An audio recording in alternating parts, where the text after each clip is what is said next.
Tämä on uusi Škoda Elroq, eli nimensä mukaisesti Electric Karoq. Mikä se oikeasti on periaatteessa kuin Škoda Enyaq, mutta vaan vähän lyhyempänä ja pienempänä. Ja nyt kun tätä on tässä vähän päälle päivän päässyt kokeilemaan, niin mun pitää myöntää ihan suoraan, että tää on ehkä tylsin auto, mitä mä oon hetkeen ajan. Mutta se on itse asiassa tosi hyvä juttu. Tämä malli, mikä meillä on, eli Elroq 85, on sillä kaikkien jo Volkswagenilta tuntemalla 77 kilowattituntisella akulla. Ja alustaltahan tää on MEB, eli aivan niin kuin se Škoda Enyaq tai Volkswagenin ID4. Mallisto alkaa Elroq 50, jossa on vähän päälle 50 kilowattitunttinen akku, ja sen hinnat lähtee sieltä vähän päälle 36 tonnista. Seuraavana tulee Elroq 60, joka on hiukan kalliimpi ja siinä on vähän päälle 60 kilowattitunttinen akku. Ja viimeisenä löytyy tämä malli eli 85, missä on sitten se isoin akku, ja tämän hinnat lähtee sieltä noin 44 000 eurosta. Eli kaikissa varustetasoissa, jos nyt ei ihan kaikki lisävarusteet nappaa sisään, niin kyllä tämä hinta alle 50 tonnissa pysyy. Eli Enyaqiin verrattuna muutaman tonnin halvempi ja muutaman sentin lyhyempi. Varusteiden puolesta sitten tietty lisävarusteita löytyy, mutta perusvarustelutasoja löytyy se perus, jonka lisäksi löytyy niin kutsuttu style-varustelu, josta löytyy vähän enemmän lisävarusteita jo suoraan valmiina. Tämä meidän on sitä style-varustelua. Ja sen jälkeen itse asiassa vaihtoehtona hieman halvempana kuin tämä style löytyy Sportline, joka puolestaan on sitten sporttisemman designin omaava ja se lisäksi myös madaltaa autoa jonkin verran. Tarkastihan sanottuna maavaraa tässä on 186 mm, jos joku sitä kysyy. Mutta jos sen Sportlinein haluat vähän sporttisemman kokemuksen, mä suosittelisin palkkaamaan myös lisävarusteena sen DCCn eli muokattavan säädettävän alustan, joka tekee tästä sitten vähän kivemman ajettavan. Vetotavaltaanhan tää on takaveto ja nämä on aina takavetoja, paitsi myöhemmin tänä vuonna on tulossa 85X, joka on sitten neliveto. Ulkonäön puolesta mä itse asiassa tykkään tästä tosi paljon. Tässä on tuttuja asioita siitä Enyaqista, mutta varsinkin tämä auton etuosa on päivitetty hieman uudemmanlaiseksi. Valot on paljon ohuemmat ja on tällainen just 2025 trendikkään tapainen, eli päivävalot on tässä ylhäällä viiruna ja sitten alhaalta löytyy itse ajovalot. Tässä on myös matriisivalot, joista mä tykkään tosi paljon. Enyaqihan verrattuna tää näyttää vähän modernimmalta ja itse asiassa uusi Enyaq on faceliftin myötä tullut vähän enemmän tämän Karoqin näköiseksi. En valita siitä yhtään. Mun mielestä tää on oikein toimiva designi. Mutta lähdetään katsoa, että millaiset tilat autosta löytyy, jos kuitenkin päämyyntipointtina on olla Enyaq, mutta pienempi. Jees, tsekataan takapenkit. Eli muuten autossa on täysin normaalit ovenkahvat. Kiitos. Ovi aukeaa kivan leveäksi ja kun tänne istahtaa, niin tilaa on ihan hyvin. Mulla on aika paljon kokemusta ID4 takapenkillä istumisesta ja pitää sanoa, että kyllä sitä tilaa on hiukan vähemmän, mutta ei mulla ole niinku mitään ongelmaa tässä. Jalat saa hyvin tonne edessä olevan penkin alle, joka auttaa huomattavasti. Ja sen lisäksi mulla on itse asiassa ihan hyvä, jopa reisituki tässä. Siitä kivaa bonusta. Päätilaa mulla on nyrkillisen verran.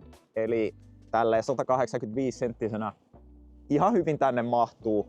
Ja ei periaatteessa mitään valittamista. Mä saan jopa penkin lämmityksen itselleni tänne takapenkille, mikä on muuten todella kiva.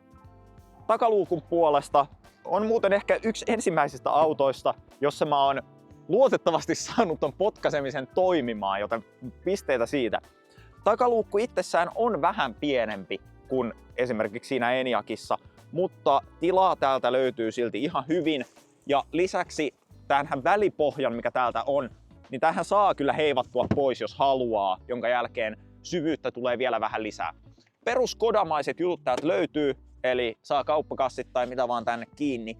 Ja sen lisäksi tästä mallista löytyy sähköinen vetokoukku, jonka sitten voi laittaa, jos haluaa vähän jotain peräkärryä vedellä. Sen lisäksi bonuspisteitä skodamaisesta suunnittelusta on esimerkiksi tämä verkko, täällä ylhäällä, johon saa laturikaapelin tänne piiloon, ettei se pyöri täällä ympäriinsä. Joten siitäkin hyvät bonuspisteet Skodalle. Jos lähdetään etupenkkejä kohti, niin Enyaqista tutut Skoda-jutut löytyy, kuten esimerkiksi sateenvarjo täältä ovesta. Se on itse asiassa oikein hyvä, annan siitä bonuspisteitä. Mutta kun istutaan autoon, tää on kuin istuisi Enyaqiin.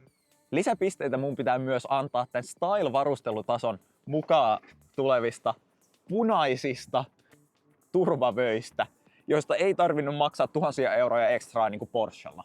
Materiaalit yleensä tässä sisustassa on harvinaisen hyvät, tykkään niistä. Varsinkin tää vaaleampi keinonahka, joka täällä on ympäriinsä. Ja pisteitä mä annan myös siitä, että sitä kiiltävää mustaa pianomuovia on todella vähän täällä. Periaatteessa, no, ei melkein yhtään. Sen puolesta täällä on mattaa mustaa muovia, mikä on paljon parempi, koska se ei näytä 3 sekunnin jälkeen siltä, että kaikki on ihan likasta. Ehkä ainut materiaali, mistä mä en tykkää, on periaatteessa se, johon sä ensimmäisenä kosket. Eli tämä tässä ovessa, josta sä vedät oven kiinni. Tää on just tällaista halpaa muovia, mikä ei ehkä anna ihan sitä parasta ensivaikutelmaa. Puolestaan penkit, näistä mä tykkään. Näissä on ihan ok määrä sivuttaistukea, ei ehkä niin paljon kuin mä toivoisin, mutta varmaan niissä Sportlinein kuppipenkeissä on sitten vähän sitä enemmän, jos haluaa. Mulla on kuskille on sähköinen penkki muistipaikoilla ja hieronnalla, mutta se on itse asiassa jännä, että ilman erillistä lisävarustepakettia apparin penkki ei ole vielä sähköinen. Mutta Henkkopa kertoo seuraavaksi, että millainen käyttökokemus tämä auton kanssa oikeasti on. Aloitetaan suoraan ratista. Ensinnäkin mä rakastan tätä. Tää on parhaimpia ratteja, mitä mä oon pitkään aikaan nähnyt. Tää on yksinkertainen ja se on kaunis yksinkertaisuudessaan. Ensinnäkin rulla on tosi hieno keksintö. Ja rullaa voi myös painaa. Ja se on siis paras mahdollinen tapa säätää esimerkiksi just volumea. Ja sitten täällä on eteen takaa musiikille, sitten on ratin lämmitys. Oikealta puolelta löytyy sitten nappi, mistä säädetään onko travel assisti vai onko perusadaptiivinen vakkari. Ja vakkarin säädöt löytyy sitten taas täältä omasta viiksestään. Viiksen päästä on set nykyisen nopeuteen, ylös on +10, alas -10. Itseenpäin on resume ja poispäin on pois päältä. Tää on mahtava. Parhaimpia tapoja säätää vakkaria. Toki mulla saattaa olla tässä henkilökohtainen bias, koska tää on hyvin samanlainen kuin mulla on omassa Audissa. Semmonen, mikä tavallaan voisi olla tässä paremmin, on toi vaihteenvaihtaja. Että kun Skoda on päätetty laittaa tänne keskikonsoliin, se toimii. Se on hyvin samanlainen kuin esimerkiksi Stellantiksen autoissa tai monissa muissa autoissa. Mutta esimerkiksi se Volkkarin viiksi täällä ylhäällä tai Kia Hyundai viiksi täällä alhaalla on mun mielestä parempia ratkaisuja, koska ne sitten vapauttaa tilaa täältä konsolista. Plus ne on vähän helpommin ja nopeammin saavutettavissa siitä, kun sulla on kädet ratilla. Ja sitten kun käännetään katsetta vähän ylöspäin, toi mittaristo on todella tyylikkäästi upotettu. Ratista saa säädettyä, että siellä näkyy, no nyt turvatilanne, mutta normaalisti siinä näkyisi navigaatio-ajo-ohjeet. Sitten keskellä on niinku auton ajotiedot ja vasemmalla on myös toi näkymä sitten adaptiiviselle vakkarille kautta travel assistille. Ja myös sitten täältä oikealta löytyy kulutus ja muut ajotiedot. Ja tietenkin nämä niin kuin ensimmäiset asiat, mitä mietitään, kun katsotaan käyttöliittymää, on se, että kuinka helposti mä saan tämän pimputukset pois tieltä. Sen Skoda on tehnyt äärimmäisen hyvin, koska se on näinkin helppoa.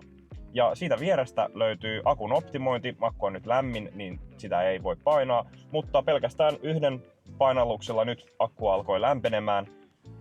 Edelleen todella hyvä ratkaisu. Tämä on kaunis yksinkertaisuudessaan. Puolestaan kun katsotaan tänne alas, niin tämä on itse asiassa Volkkarista tuttu tämä volumesäätö, tässä alhaalla tämmönen kosketus.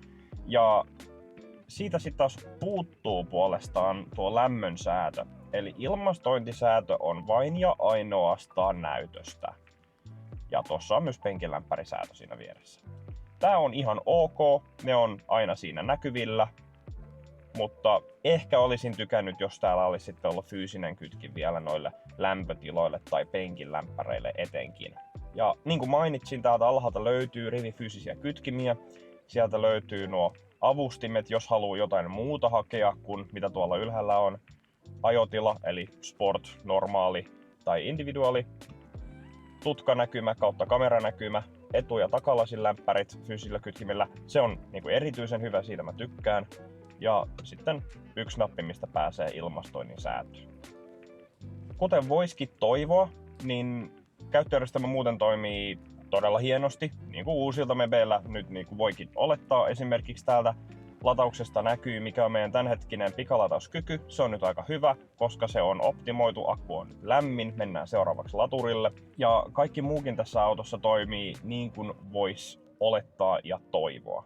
En kyllä löytänyt mistään painiketta, että jos tässä autossa on mahdollista tuo ajon vakautus saada sport-tilaan. Että muistaakseni Volkswagenissa ainakin on, mutta tästä vaikuttaa se puuttuvan. Mutta ajonvakautus meneekin sitten tonne ajo-ominaisuuksien puolelle, niin Miska pääsee takas kertomaan siitä, minkälainen tää auto on ajaa. Ja näin kun lähdetään liikkeelle Škoda Elrockilla, niin fiilis on, kuin MEB-alustaista Volkswagenin Groupin autoa ajaisi. Yksi miinus on se, että auto välillä kun mä vaihdan tota moodia, se kertoo mikä mun rekuperaation taso on tasoilla 1, 3 tai 4 tai jotain tällaista. Mutta mä en mistään löydä tapaa, mistä mä voisin käsin vaihtaa sitä. Joissain varustetasoissa kuulemma tulee sellaiset läpyskät, missä sitä voi vaihtaa. Tässä niitä ei ole. Joten mä en tiedä, onko mulla mitään tapaa vaihtaa sitä, mikä ei jotenkin käy mun mielestä järkeen. Sen puolestaan mä pystyn vaihtamaan tämän B-moodille, joka sitten lisää regeniä jonkin verran, mutta yhden polkimen ajoa ei vieläkään tästä löydy. Tehoahan tästä kyllä ihan OK-tasolla löytyy, vaikka on vaan takaveto eikä mikään VRS GTX sporttimalli. Eli tässähän on tehoa 210 kilowattia, ja jos vaikka ottaisi sen nelivedon, niin itse asiassa tehomäärä ei vaihdu mihinkään. Toki jos ottaa sen pienemmän akun, niin sitten tehoa on myös hieman vähemmän. Pikkuakkusimmassa sitä tehoa löytyy 125 kilowattia ja sitten keskiakkusessa eli siinä 60 kilowattituntisessa niin 150 kilowattia. Ajokokemus ylipäätänsä on erittäin tuttu kaikista Volkswagen Groupin sähköautoista ja se on hyvä juttu. Tää on rauhallinen ajaa, auto on melko hiljainen. En nyt sanoisi, että tää on mikään markkinoiden hiljaisin auto, mutta about siinä Volkswagen Groupin keskivaiheella. ID.7 oli hieman hiljaisempi kyllä, mutta sehän on sitten huomattavasti kalliimpi auto. Ja kuten sanottu, akun lämmitys löytyy suoraan nappulasta. Mä niin paljon tykkään, että siihen on toi pikanappula tossa. Pikalatausnopeus myös vaihtelee hieman sen akkukoon mukaan tässä isoakkusimmassa, minkä mä luulen, että tulee olemaan ehkä se myydyin malli, niin se on 175 paperilla. Eli aivan täysin riittävä. Ja tämän kokoiselle akulle en mä tarviskaan hirveästi enempää. Ja kuten mä ihan aluksi sanoin, tää on tylsä auto. Mutta se on ehkä sen paras puoli. Tää ei yritä olla mitään mullistavaa. Se ei yritä keksiä pyörää tai autoa uudestaan. Vaan puolestaan tää on kansanauto, jolla suomalainen perhe pääsee paikasta A paikkaan B. Ja sitä me ollaan tarvittukin. Ja vaikka Škoda minulle henkilökohtaisesti on ehkä vähän liian tylsä auto, niin kyllä mä uskon aika kovin, että tästä tulee ehkä Suomen myydyin sähköauto. Jos tykkäsit, niin muista painaa videolle tykkäys ja tilata kanava ja jakaa vaikka kavereille, joita uusi Škoda kiinnostaa. Kiitos katsomisesta ja nähdään seuraavassa videossa.